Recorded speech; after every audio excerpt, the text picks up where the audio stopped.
thinking with you over those words. I appreciate that very much. And good morning, future Sam University alumni. I bet you wish I'd sit down now so you could get your mamas down there. So sorry. I'm a teacher, and teachers do not know when to be quiet. And I was just like you 49 years ago, a graduating senior at the University of Montebello.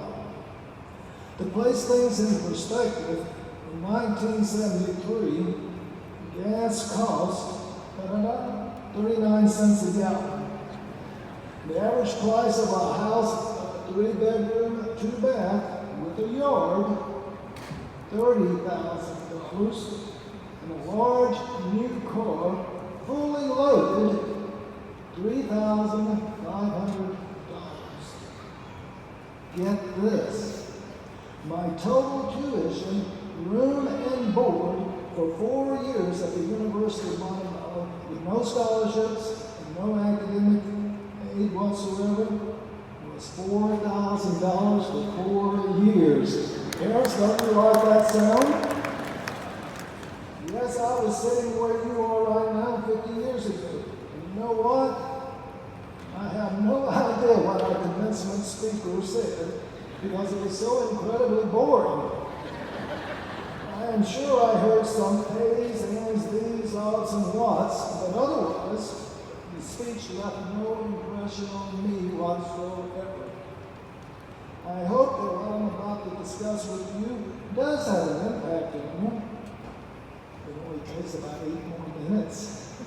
I have directed my comments to address 4 points that I believe are very important to you.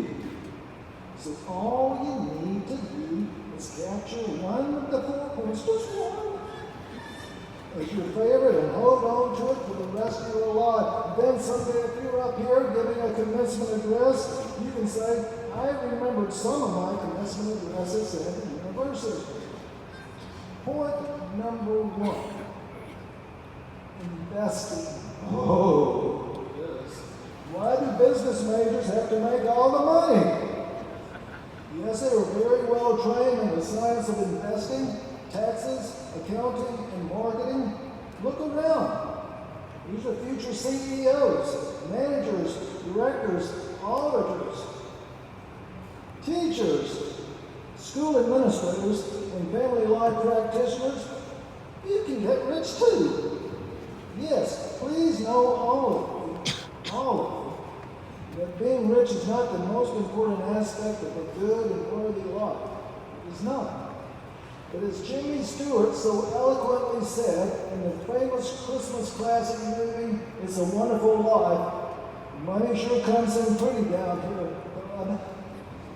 Within the first year of your employment, start stacking away $200 each month into a stock index fund. That's all you got to do. And for goodness sake, if your company offers a matching contribution, take it. As your business friends will tell you. Otherwise, you're leaving money on the table. Our business colleagues know that this system is known as dollar cost averaging. It simply means you buy stocks when they're high and buy when they're low, thus an average. It is so easy, and guess what? After 50 years of working, yes, our retirement age is going up. After 50 years of working, you can amass over $2 million in the S&P 500 index fund at 7%. The real average of the S&P 500 since its inception in 1926 is over 10%. You can do it. You can own a condo at the beach. You can retire happy.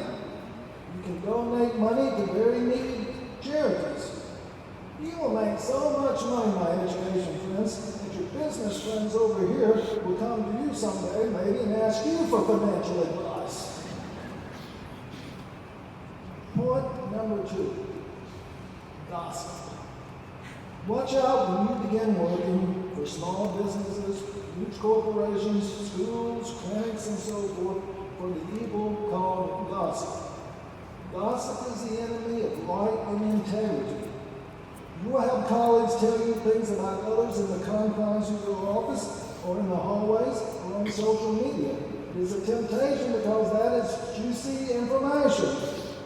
These comments are usually very hurtful to the person in thought, and if you participate by listening, or worse yet, helping to spread the gossip, you are essentially aiding and abetting the enemy. Radio host Dave Ramsey, business folks, is a friend of mine, defines workplace gossip as any negative talk about the workplace that is discussed with somebody who cannot fix the issue. His stance concerning gossip in his organization is pretty straightforward. If you gossip, then you will be fired.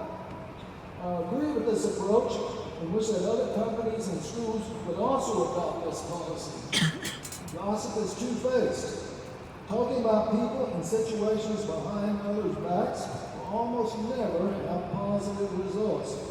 Imagine someday if you find out that your co-worker is complaining to others about the way you do your job, or your boss finds out that you have negative things to say about him or her, what will your reaction be then? It rips the teams apart. Instead of working towards a common goal, gossip will tear the team apart, causing negativity and dissent instead of different people finding common ground. It doesn't fix a thing. How can managers or principals, superintendents fix any issues if it is not brought to their attention? Whatever steam that gets let off with workplace gossip is temporary at best. But the problems that such gossip can cause will fester and create ongoing problems, deep resentment, and hurt. Proverbs 13:3 clearly states, "Those who control their tongues will have a long life. Opening your mouth and speaking gossip will ruin everything, including yourself." So avoid gossipers like the plague. Live a life of integrity and truth, and you will be indeed blessed by God. Third point, your life after graduation. Yes, your time at Sanford is quickly coming to an end. Look around. Please remember that learning never ends. Use what you have learned here at Sanford as a foundation for a better life through self-awareness and discovery of new things. Graduation is a happy time. For one thing, tuition no longer has to be paid by the parents. You will miss your friends and professors. I hope all of you found at least one teacher or staff member who has truly loved you as a mentor or a friend. Keep in touch with them. We have email. Keep in touch, and throughout your life, lean on them when you have questions or concerns. Remember, graduates, Sanford University is not about our beautiful buildings or the beautiful grounds. Sanford University is about people.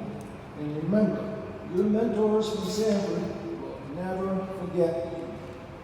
Finally, to close point number 3, I will read you one of my favorite poems that has guided me in times of great fortune and despair. If, by Roger Kiffin. If you can keep your head and all about you or losing theirs and blaming it on you, if you can trust yourself when all men doubt you, but make allowance for their doubting too, if you can wait and not be tired of waiting, or being lied about, don't deal in lies, or being hated, don't give way to hating, and yet don't look too good or talk too wise. If you can dream and not make dreams your master, if you can think and not make thoughts your aim, if you can meet with triumph and disaster and treat those two impostors just the same, if you can bear to hear the truth you've spoken, twisted by gossipers to make a trap for fools, or watch the things you gave your life to broken, and stoop and build them up with worn out tubes. If you can make one heap of all your winnings and risk it on one turn of pitch and toss, and lose and start again at your beginnings, and never breathe a word about your loss. If you can force your heart and nerve and body to serve your turn long after they are done, and hold on when there is nothing in you left except the will which says, hold on. If you can walk and talk with crowds and keep your virtue, or walk with kings and queens, but never lose your common touch, if neither foes nor loving friends can hurt you, if all men count you, but none too much, if you can fulfill the unforgiving minute, 60 seconds worth of distance run, yours is the earth, and everything in it, and which is more, you become a man or woman, my daughter and son. At the end, point number 4, love. When you leave Stanford University, you will develop new friendships. Approach all people you meet with an open heart. Yes, you will get hurt sometimes, but always with hurt comes growth for those who truly love. In Matthew 22, verses 37 through 40, Jesus replied, you must love the Lord your God with all your heart, all your soul, and all your mind. This is the first and greatest commandment. A second is equally important. Love your neighbor as yourself. For romantic relationships, heed the words of the band called the Eagles. Members Don Henley and Glenn Fry in the lyrics of their famous song, Desperado. Don't you draw the Queen of Diamonds, boy. She'll beat you if she's able. And the Queen of Hearts is always your best bet. In other words, don't seek riches and fame and beauty as the only goals in your search for a good life. Yes, certainly, try your best to become financially independent. I talked about that in point number 1. But don't let that become your sole quest in life. And the old adage, beauty is only skin deep, is so true. Something or somebody may look beautiful on the outside, but be rotten as all heck on the inside. If you find someone someday who truly loves you, hold that person tight and never let go. Too many relationships end very bitterly, and I can assure you it is not a route you should ever wish to travel.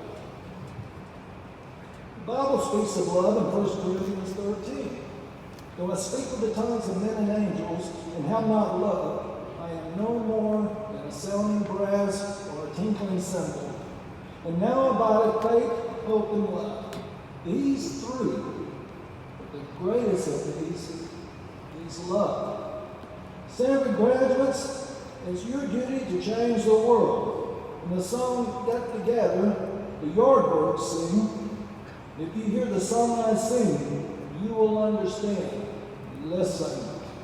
You hold the key to love and fear, all in the trim of a little hand. Just one key unlocks them both, is there at your command. Come on, people now, smile on your brother. Everybody get together, try to love one another right now. In Boy Scouts, we were always taught that after camping, to make sure the campsite was even better than when we first arrived.